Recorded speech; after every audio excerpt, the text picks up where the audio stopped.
Hi everyone. Good to be back again with all of you. And today I'm going to bring and talk about a very interesting topic because I'm basically a marriage counselor, a marriage and a relationship counselor. And I found that in my recent counseling sessions, there's been a rapid increase in marriage problems. People are easily going in for divorces, a man or a woman splitting in relationships. Before, there used to be some kind of commitments, but now people are at the drop of a hat, they're saying we are not able to live together.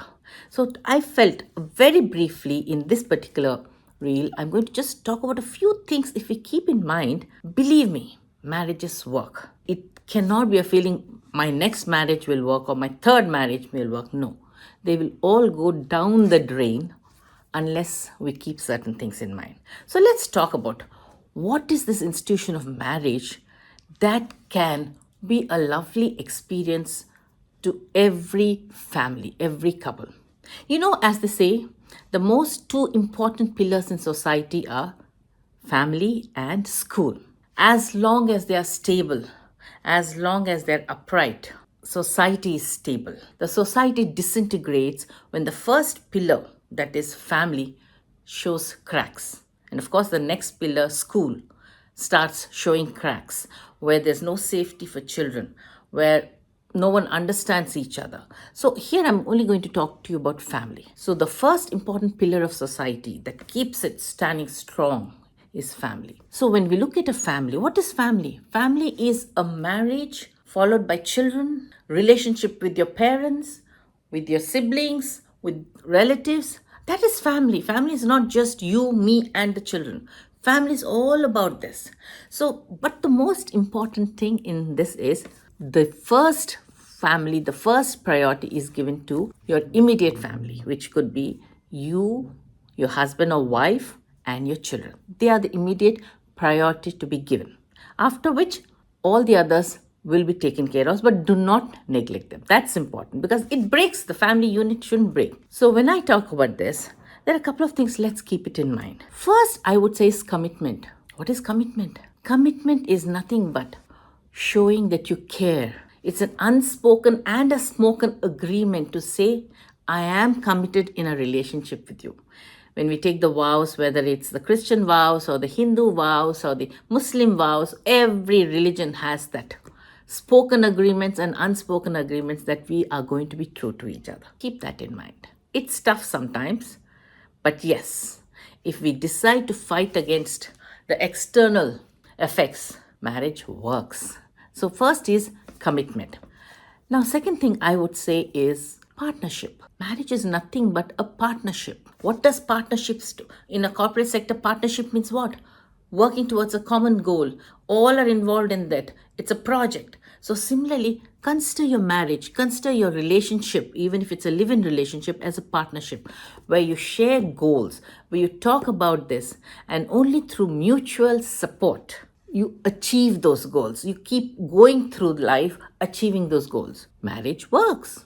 Only when we decide our goals are different from my husband, my goals, or different from my wife, splits coming. So have your common goals, have your mutual goals, and support each other when you're trying to move away from it with understanding and empathy and communication so that you stick to the same path to make a marriage or a partnership work. Another important support or a pillar for marriage to work, or even, as I say, even relationships to work, is love and affection.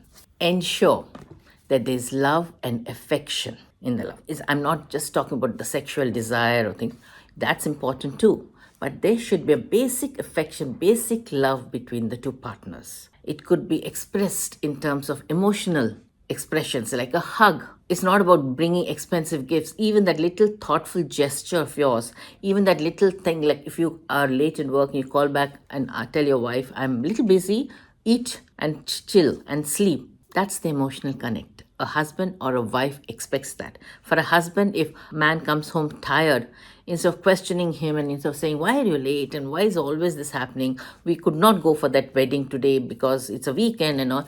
Instead, sit and talk to him. Maybe give him a cup of coffee or some juice or something, and then smile and talk to each other. Let him express what delayed him and try to understand it, even though you might be upset. That is commitment. That is marriage. That is showing love and affection. So, two ways of showing love and affection is either through emotional connect, expressions, talks, whether it's in words, your body language, the smile you give, or physical intimacy.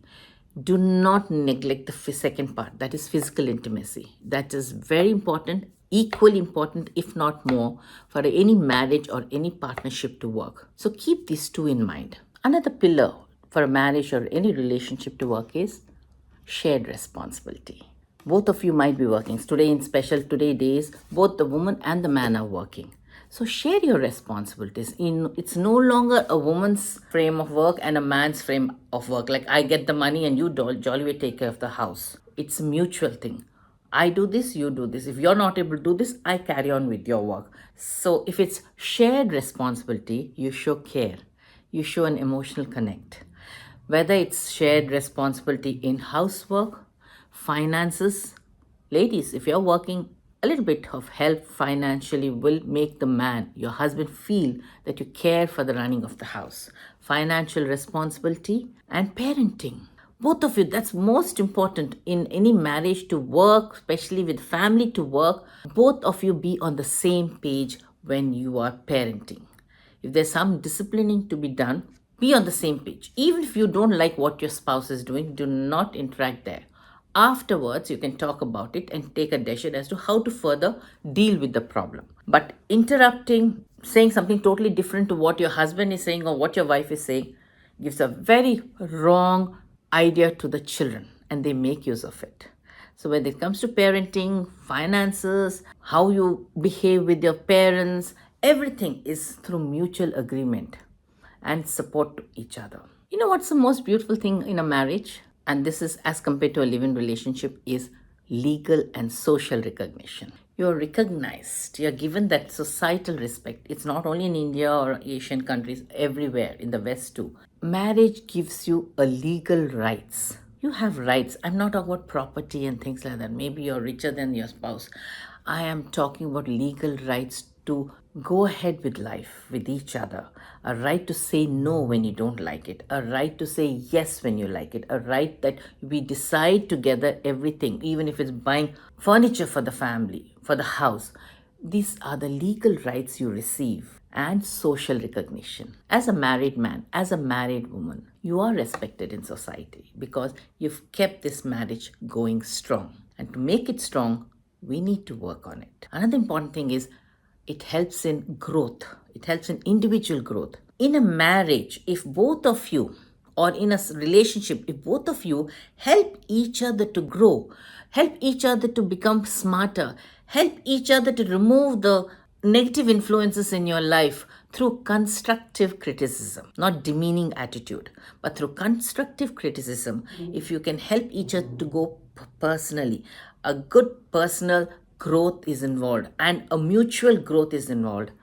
That's the beauty of marriage or any relationship.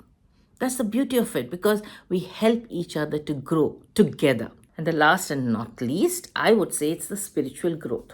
If you belong to the same religion, fantastic. You grow in each other's thoughts.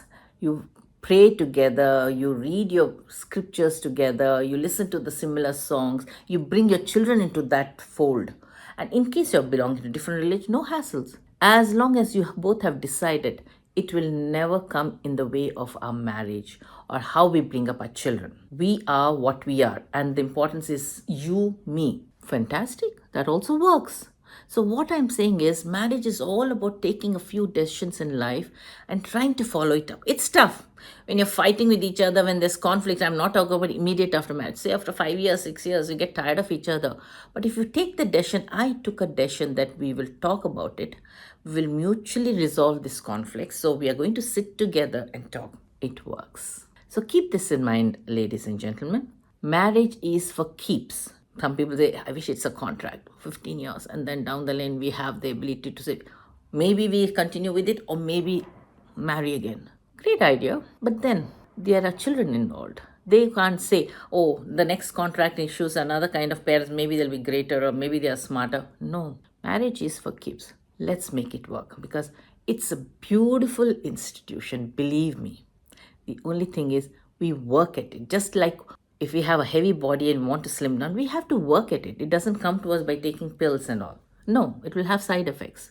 So work on your marriage and you'll see the beauty as it unfolds with your children, with your family, with your siblings, with your parents, grandparents. Have a lovely day. Thank you.